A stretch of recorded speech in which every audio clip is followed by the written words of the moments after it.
प्यारे दर्शकों नमस्कार। आइए नजर डालते हैं हमारे प्यारे राज्य हरियाणा की तमाम बड़ी खबरों पर। वीडियो शुरू करने से पहले कमेंट बॉक्स में जय हिंद लिखकर हमें सपोर्ट करें। तो चलिए शुरू करते हैं। सीएम ने की घोषणा, इन जिलों के गांव को दिया गया नगर पालिका का दर्जा। हरियाणा के मुख्यमंत्री नायब सिंह सैनी ने घोषणा की है कि कुंजपुरा, मडलोडा और शहजादपुर को नगर पालिका का दर्जा दिया गया है। मतलोडा प्रदेश के विकास एवं पंचायत मंत्री कृष्णलाल पंवार का पैतृक गांव भी है। मतलोडा ग्राम पंचायत को नगर पालिका बनाए जाने पर क्षेत्रवासियों तथा विकास एवं पंचायती राज्य मंत्री कृष्णलाल पंवार ने मुख्यमंत्री नायब सिंह सैनी का आभार जताया है। इस घोषणा पर कृष्णलाल पंवार ने कहा कि नववर्ष पर मुख्यमंत्री द्वारा ये मेरे क्षेत्र के लिए ऐतिहासिक घोषणा है।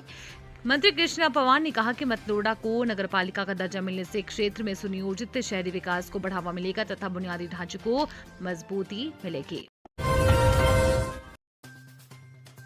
बड़ा फैसला, इस दवाई में हरियाणा में लगी रोक, स्वास्थ्य मंत्री ने उठाया ये कदम। हरियाणा के स्वास्थ्य मंत्री आरती सिंह राव ने बताया कि हरियाणा में मानव उपयोग के लिए इमीडिएट रिलीज डोजेस फॉर्म में 100 मिलीग्राम से ज्यादा नीमेसुलाइड वाली सभी ओरल फॉर्मुलेशन के निर्माण, बिक्री और वितरण पर तुरंत प्रभाव से रोक लगा दी गई है। सरकार के इस कदम का मुख्य उद्देश्य लोगों को संभावित दुष्प्रभावों से बचाना और ये सुनिश्चित करना है कि राज्य में केवल सुरक्षित और प्रमाणित दवाओं का ही उपयोग हो। उन्होंने स्पष्ट किया कि जन स्वास्थ्य के मामलों में सरकार किसी भी प्रकार का समझौता नहीं करेगी। हरियाणा के स्वास्थ्य मंत्री आरती सिंह राव ने कहा कि ये निर्णय पूरी तरह से लोगों के हित और उसकी सुरक्षा को ध्यान में रखते हुए लिया गया है। उन्होंने कहा कि दवाओं का उद्देश्य रोगियों को राहत देना है, न कि उनके स्वास्थ्य को खतरे में डालना।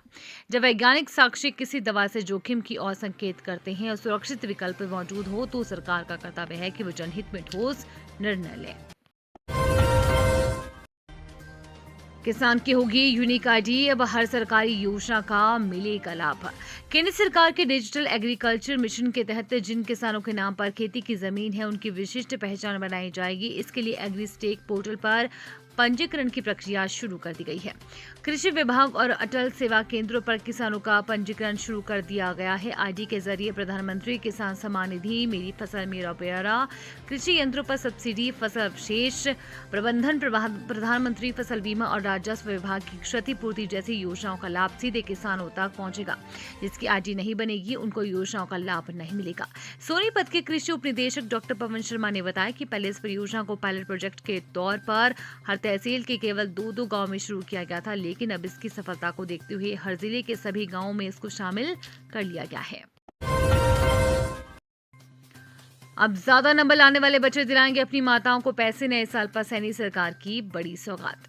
हरियाणा में नए साल की शुरुआत के साथ ही सैनी सरकार ने प्रदेशवासियों को बड़ा उपहार दिया है। गुरुवार को हुई कैबिनेट बैठक के बाद मुख्यमंत्री नायब सिंह सैनी ने प्रेस कॉन्फ्रेंस कर महत्वपूर्ण फैसलों की घोषणा की। उन्होंने बताया कि दीनदयाल लाडू लक्ष्मी योजना में नए प्रावधान जोड़े जा रहे हैं। अब सरकारी स्कूलों में 10वीं और 12वीं कक्षा में 80% से अधिक अंक लाने वाले बच्चों की माताओं को भी योजना के तहत लाभ मिलेगा। सीएम ने कहा कि लाडू लक्ष्मी योजना के तहत महिलाओं के खाते में 1100 रुपए सीधे भेजे जाएंगे, जबकि 1000 रुपए फिक्स डिपॉजिट के तौर पर जमा किए जाएंगे, जिसका ब्याज सहित लाभ उन्हें मिलेगा। अब तक 10,255 महिलाओं ने आवेदन किया है, जिनमें से 8 लाख से अधिक को आर्थिक सहायता दी जा चुकी है।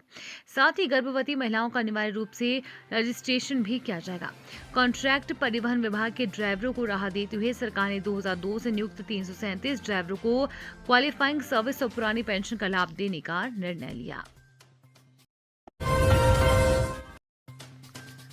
हरियाणा में प्रधानमंत्री धन धान्य कृषि योजना के लिए राज्य स्तरीय समिति गठित, मुख्य सचिव होंगे समिति के अध्यक्ष। हरियाणा सरकार ने प्रधानमंत्री धन धान्य कृषि योजना का प्रभावी क्रियान्वयन सुनिश्चित करने के उद्देश्य से मुख्य सचिव की अध्यक्षता में राज्य स्तरीय समिति का गठन किया है। कृषि एवं किसान कल्याण विभाग द्वारा इस संबंध में अधिसूचना जारी की गई है। कृषि एवं किसान कल्याण विभाग के प्रशासनिक सचिव इस समिति के सदस्य सचिव होंगे। इसके अलावा मत्स्य पालन, सिंचाई, सहकारिता, पशुपालन एवं डेयरी उद्योग विकास एवं पंचायत तथा ग्रामीण विकास विभागों के प्रशासनिक सचिव समिति के सदस्य होंगे। इसके अतिरिक्त राज्य के सभी कृषि, बागवानी, पशु चिकित्सा और मत्स्य विश्वविद्यालयों के कुलपति भी समिति के सदस्य होंगे। परीक्षा में प्रवेश के लिए आधार कार्ड की अनिवार्यता हटाई, जानिए कारण। हरियाणा अध्यापक पात्रता परीक्षा में इस बार फर्जीवाड़े पर पूरी तरह नकेल कसने की तैयारी कर ली गई है। हरियाणा विद्यालय शिक्षा बोर्ड ने एचटेट 2025 के संचालन को लेकर नई एजेंसियों को जिम्मेदारी सौंपी है। परीक्षा केंद्रों पर अब परीक्षार्थियों का थर्मल बायोमेट्रिक सत्यापन किया जाएगा, जिससे कोई भी फर्जी परीक्षार्थी किसी अन्य की जगह परीक्षा नहीं दे सकेगा।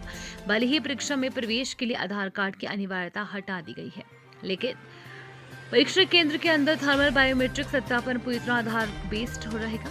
हरियाणा विद्यालय शिक्षा बोर्ड की ओर से एचटेट की तीनों की लेवल की परीक्षा 17-18 जनवरी को आयोजित की जाएगी। इसके लिए 4 जनवरी तक ऑनलाइन आवेदन किए जा सकते हैं। बोर्ड के पास अब तक करीब 60,000 परीक्षार्थियों के आवेदन पहुंच चुके हैं, जबकि आवेदन प्रक्रिया भी जारी है। बोर्ड द्वारा जनवरी में आयोजित की जाने वाली एचटेट 2025 परीक्षा में करीब 3.5 लाख से अधिक परीक्षार्थियों के शामिल होने की संभावना है। बिहार के मधुबनी जिले में एक दर्दनाक हादसे ने पूरे इलाके को शोक में डुबो दिया है। बैनीपट्टी अंचल के दामोदरपुर गांव में गुरुवार को एक मासूम की तालाब में डूबने से मौत हो गई है। मृतक की पहचान स्थानीय किराना व्यवसायी धीरेन्द्र कुमार राउत के 5 वर्षीय पुत्र अनुज कुमार राउत के रूप में की गई है। जानकारी के अनुसार अनुज रोज की तरह अपने कुछ दोस्तों के साथ घर के पास खेल रहा था। खेल में सभी बच्चे गाँव के मतहाई तालाब की ओर निकल गए। बताया जाता है कि खेलते समय अनुज का पैर फिसल गया और वो सीधे तालाब में जा गिरा। आसपास मौजूद बच्चे डर के मारे शोर मचाने लगे, लेकिन जब तक लोग ये थी आज की फटाफट खबरें। हम मिलेंगे अगले बुलेटिन में, तब तक के लिए धन्यवाद और जय हिंद।